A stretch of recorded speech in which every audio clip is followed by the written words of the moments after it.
Hello everyone, welcome back to my channel. Before starting the video, please subscribe and keep watching for more details videos. This is what Aryna Sabalenka was talking about.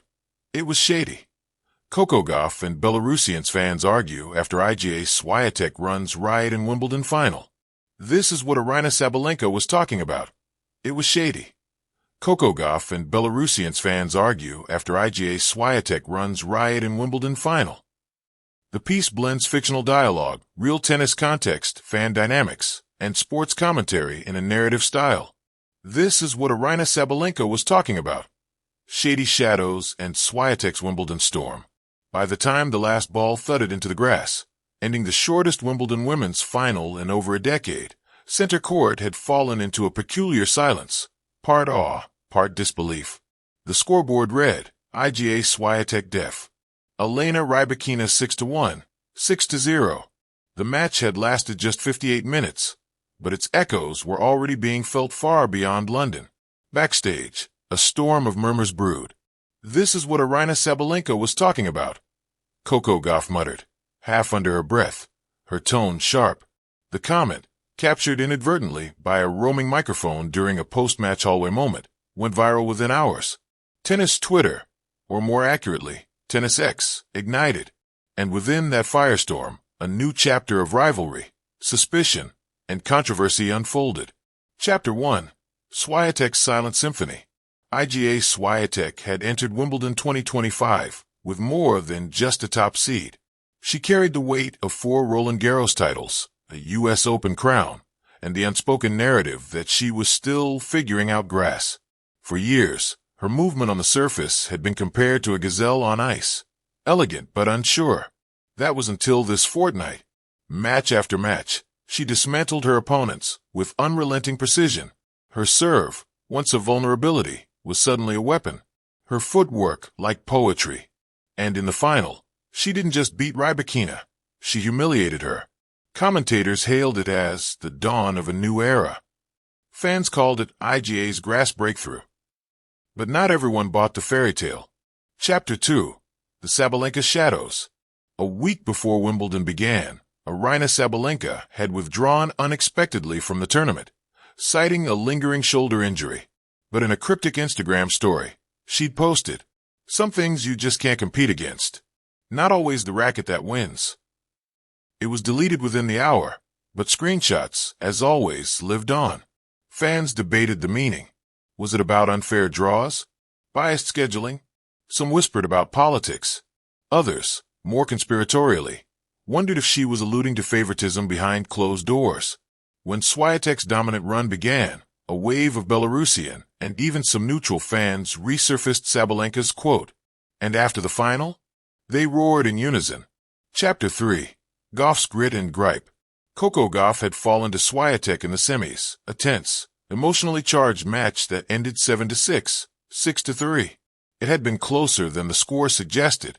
Cameras caught Gauff visibly frustrated with line calls and muttering to her box during changeovers. But it was her post-final hallway comment that lit the fuse. It was shady. Immediately, questions swirled. What was shady?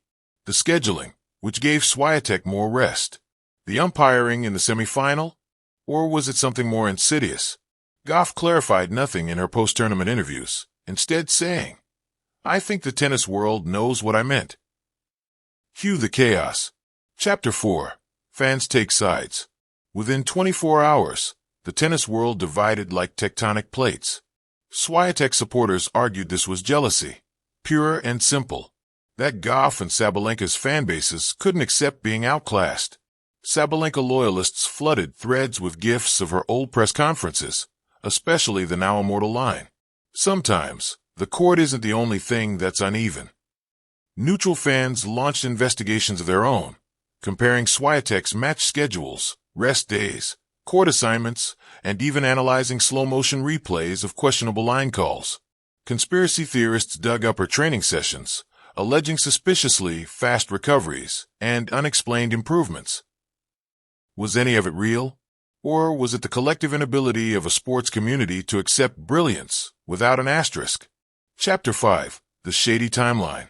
It didn't help that a few odd coincidences fed the fire. Swiatek's quarterfinal was delayed due to rain, but she was the only top player given center court practice time during the delay. Her semifinal against Gauff saw a controversial foot fault call go unreviewed, robbing Gauff of a break point. Rybakina, her final opponent, had spoken vaguely about being drained unexpectedly and not being informed of court changes the morning of the final. And then, fans unearthed the Wimbledon committee's partnership with a new Polish tech sponsor, a company that had featured Swiatek in a global ad campaign just weeks prior. Was it shady? Or was it just modern sports, where commerce and competition often blur? Chapter 6, Aryna Speaks. 3 days after the final, Aryna Sabalenka broke her silence. In an interview with Belarusian sports network BTV, she said, "I'm not saying IGA didn't play amazing. She did. But sometimes you feel like you're not playing just your opponent. You're playing the system. I felt that in Paris. I felt it in London last year. Maybe Coco's starting to feel it now too." Mic dropped. The interviewer tried to probe further, but Sabalenka leaned back and smiled cryptically. People will see what they want to see. And perhaps that was the truth. Perception in tennis, as in life, is half the battle. Chapter 7, Swiatek's Grace, or Defiance. When IGA's Swiatek finally addressed the controversy, she did so with characteristic calm. "I respect every player. I respect Aryna, Coco, Aryna. They push me to be better. But I don't believe in conspiracies. I believe in practice. I believe in struggle. People can say what they want. I'll just keep playing." Yet something flickered behind her smile, not anger, but perhaps fatigue, or maybe quiet satisfaction that even in dissent, her dominance was undeniable. Chapter 8, Beyond Wimbledon. As the summer hard-court season approached, new questions arose. Would Gauff and Swiatek meet again in Cincinnati or New York with revenge on the line? Would Sabalenka return in time to reclaim her narrative? Would the tennis world continue to fracture into camps? Team Aryna, Team Coco, Team IGA, echoing the golden rivalries of Serena versus Sharapova, Federer versus Nadal? Or was this all just noise? The usual storm that follows a champion who makes it look too easy. Epilogue, the court and its ghosts. Tennis has always been a game of shadows. Not just the literal ones cast by stadium lights, but those of intention, reputation, and legacy. Sometimes the shade isn't thrown, it's simply implied, hanging unspoken in the air like mist over Wimbledon's grass. Aryna Sabalenka may have meant nothing with her words, or she may have meant everything. Coco Gauff may have been frustrated, or she may have been waking up to the deeper politics of tennis. And IGA Swiatek, she may be the cleanest champion of our time, or simply the most misunderstood. What's certain is this: no matter where you stand, this year's Wimbledon will be remembered not just for the trophy, but for the tremors it left behind. Because this is what Aryna Sabalenka was talking about. And now, everybody's listening. Wimbledon 2025. The air was thick with expectation, not clouds. The sun, for once, cooperated. Center court was its usual cathedral, quiet before the serve, thunderous after the point. Green lawns, white kits, and a world ready to watch two forces collide. IGA Swiatek, the Polish clay queen who'd morphed into an all-surface empress, and Coco Gauff, the American dynamo, wise beyond her years, yet still chasing that elusive All-England crown. What unfolded that day would not be remembered only for the scoreline, 6-1, 6-2, a Swiatek masterclass, but for the storm that brewed afterward, away from the grass and into the shadows. Because this wasn't just about tennis. This was about whispers becoming roars. This was about Aryna Sabalenka. The match. Swiatek came out like a woman possessed. Every forehand thudded into the turf with uncanny precision. Coco, usually so deft with her feet, looked cemented to the baseline. The crowd wanted a battle. What they got was a rout. Commentators try to keep the narrative exciting. She's conserving energy for a comeback. One said hopefully of Gauff. But the stats didn't lie. Swiatek won 93% of her first serve points. She converted 5 of 6 break points. Gauff, stranded in a fog of unforced errors and disbelief. As Swiatek lifted the Venus Rosewater dish with her trademark modest smile, the tennis world's digital underbelly began to tremble. The tweet that started it all. An account known for Belarusian tennis coverage posted, "This is what Aryna Sabalenka was talking about. Hashtag Wimbledon, hashtag shady." It was cryptic, but it hit like a warning shot. Within minutes, it was retweeted by thousands, especially fans of Sabalenka, the powerful Belarusian player who had mysteriously withdrawn from Wimbledon days before the tournament began, citing personal medical reasons. Yet few believed that was the whole story. Now Gauff, visibly upset post-match, seemed to add fuel to the fire. Coco's post-match press conference. Reporters expected gracious disappointment. What they got was a storm in pearls. "Listen," Gauff said, voice steady but eyes narrowed. "IGA played great, no doubt. But yeah, something felt off. I don't mean the match. I mean things outside of it.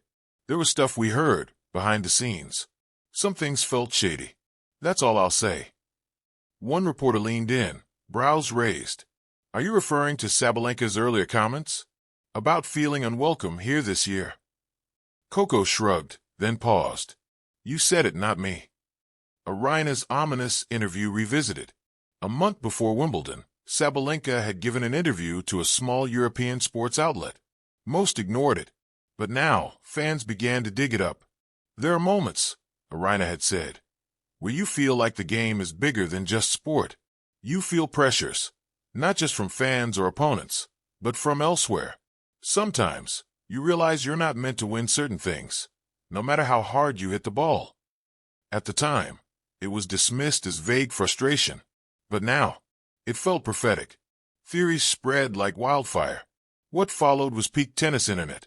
Part conspiracy, part passion, part unresolved tension. Theory 1. The draw was rigged. Swiatek avoided any top 4 seed until the final. Sabalenka, had she played, would have been seeded to face Swiatek in the quarters.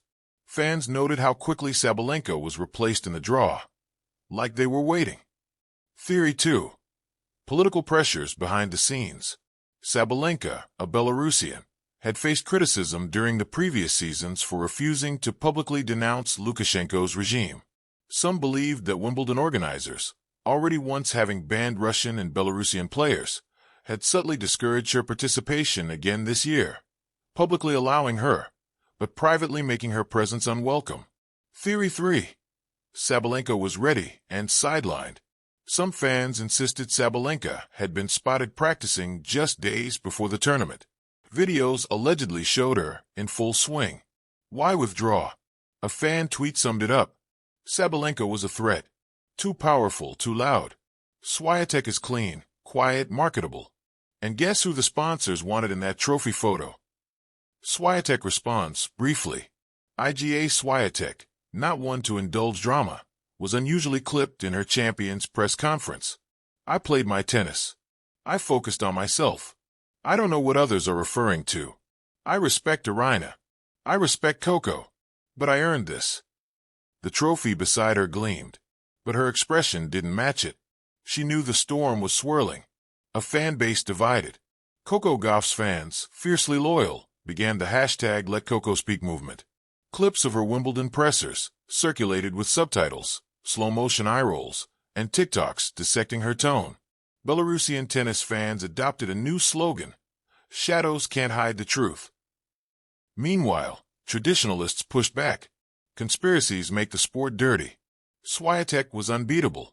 Period. Sabalenka chose not to play. End of story.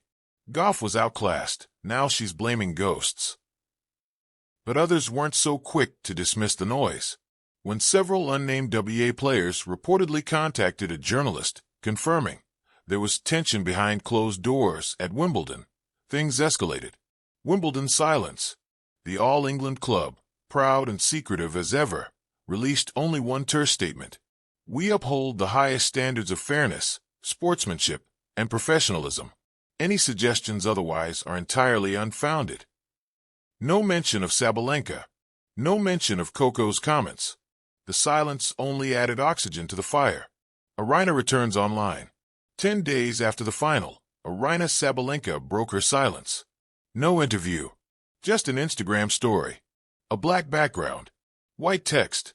"You all saw it. I wasn't crazy." Thanks for standing with truth. Tornado flex biceps. Then silence again. So, what was she talking about? Maybe nothing. Maybe everything. Maybe it was politics, or power, or just pressure. Maybe Sabalenka was fighting ghosts she couldn't name. Maybe Coco felt a gut instinct she couldn't articulate. Or maybe, in the immortal words of one Reddit comment, we just watched the cleanest assassin in tennis history carve through the draw, and people still need drama to cope. Whatever the case, the 2025 Wimbledon final was unforgettable, not just for what happened, but for what didn't. Because sometimes, it's not the rally that echoes, it's the silence afterward.